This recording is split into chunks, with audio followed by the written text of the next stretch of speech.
مسرت عبدالخالق صاحب سے نہایت ادب سے ملتمس ہوں کہ آپ تشریف لائیں اور زیادہ خیال فرمائیں. بھرپور تعلیم میں استقبال کیجیے گا.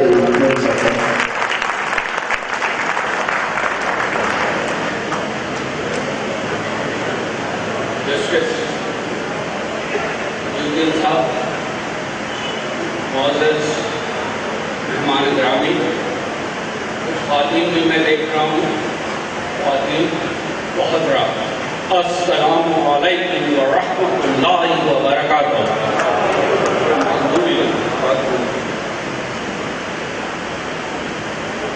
وقت کافی ہو چکا ہے اور میں آپ سے زیادہ لمبی بات کر نہیں سکتا ہوں. نہ کرنے کا موقع ہے اس وقت کیونکہ مغرب بھی ہونے والی ہے اور ہمارے مہمان گرامی ہیں اور دوسرے لوگ ابھی انتظار میں ہی ہیں.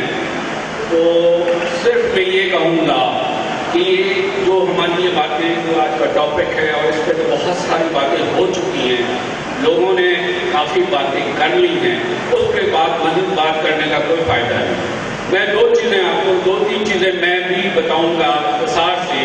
اگر کچھ تھوڑا لمبا ہو جائے تو معاف کیجیے گا, مگر میں کوشش یہ کروں گا کہ میں جلد سے جلد کروں. ایکچولی ہم نے جو چیزیں کی ہیں سب کہی گئی ہیں.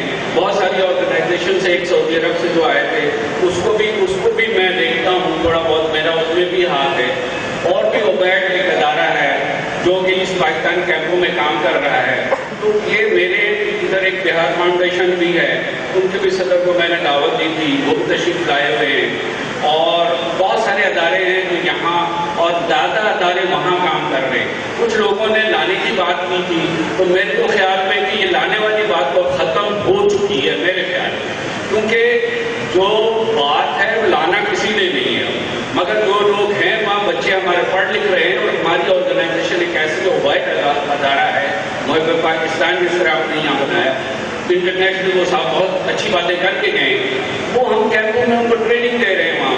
ہم وہاں پر ان کو ان کے حالات بہتر بنا رہے ہیں. اور اب جو کیمپوں سے نکل کر کے لوگ شہروں میں جا رہے ہیں تو وہ پڑھے لکھے لوگ جا رہے ہیں, اور وہ پھر اپنا جو ہے اب ان کی گورنمنٹ نے ان کو جو وعدہ کیا تھا ووٹنگ رائٹ دینا یا نہیں دینا, پولیٹیکل باتیں میں نہیں کروں گا, مگر یہ کہ جو وہاں پر کر رہے ہیں.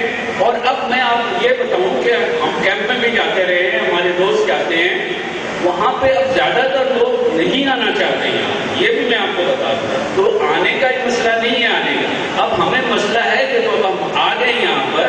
اور میں خود خاندار میں رہا ہوں اس پاکستان میں, میری پیدائش ڈھاکے کی ہے, اور میں وہیں سے فوج میں سلیکٹ ہوا تھا. میں نے 1964 میں فوج میں گیا تھا, اور پھر اس کے بعد میرے والدین بھی وہاں محسوس ہو گئے تھے, مگر وہ کسی صورت سے آ گئے. بہت سے لوگ نہیں آئے, وہ قصہ کہانی ختم ہو چکی.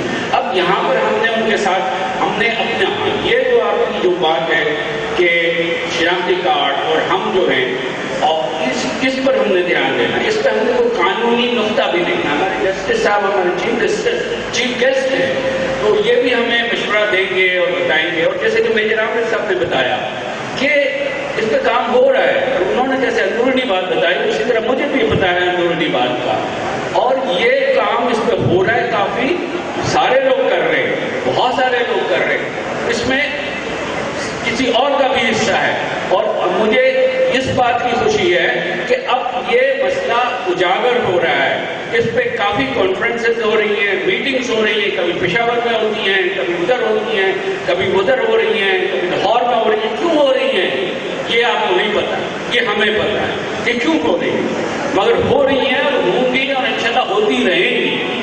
اور آپ کے جو پرابلمس ہیں وہ انشاءاللہ ہمارے ادارے سلجھائیں گے. اور ہماری جو ابھی فوجی جو قیادت ہے, اندرونی بات ہے, وہ آپ کی فکر کرتی ہے. یہ نہیں کہ آپ کی قربانیوں کو ہماری قربانیوں کو بھول گئے, نہیں نہیں نہیں, ایسا نہیں ہے, اور کوئی نہیں بھول سکتا. اگر وہ بھولتے ہیں ہماری قربانیوں کو تو وہ اپنی عاقبت خراب کرتے ہیں. میں آپ کو یہ کہنا چاہتا ہوں.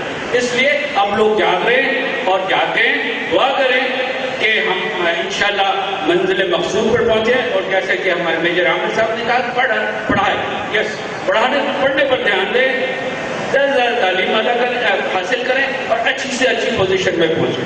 جزاک اللہ. وقت نہیں ہے, میں بہت کچھ کہہ سکتا تھا. جزاک اللہ، خدا حافظ۔ آخر میں ہم نے ایک پاکستان کا نعرہ لگانا ہے، مگر زبردست نعرہ ہونا چاہیے، پتہ چلے کہ کچھ زندہ لوگ بیٹھے ہیں۔ پاکستان، پاکستان، پاکستان، جزاک اللہ، تھینک یو۔